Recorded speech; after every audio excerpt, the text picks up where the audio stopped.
যারা কোরআনের ঘর, যারা নবীজি সাল্লাল্লাহু আলাইহি ওয়াসাল্লাম যে মাদ্রাসা প্রতিষ্ঠিত করেছেন, এগুলোর পিছনে যারাই লাগবে তারা যেমন বাদশাহ আব্রাহা যেভাবে ধ্বংস হয়েছে, তারা এভাবে দুনিয়ার মধ্যে ধ্বংস হয়ে যাবে।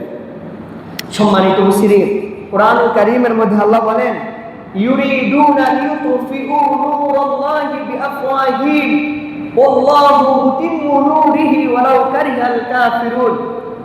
ইউরিদুনা লিউতফিউ নূরাল্লাহ, যারা আল্লাহর আলোকে নিভিয়ে দিতে চাবে, যারা আল্লাহর আলোকে নস্যাৎ করে দিতে চাবে, ওয়াল্লাহু মুতিম্মু নূরিহি, আর আল্লাহ তাআলা সে আলোকে পরিপূর্ণ করে দিবে। সুবহানাল্লাহ বলবেন না?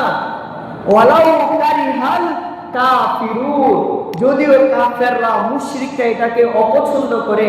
এইজন্য আল্লাহ আপনি আমাদের সকলকে মসজিদ এবং মাদ্রাসা যে রয়েছে এগুলোর থেকে হিংসা এবং বিদ্বেষ সকলে আল্লাহ যেন আমাদেরকে হেফাজত রাখেন। সকলে বলি আমিন।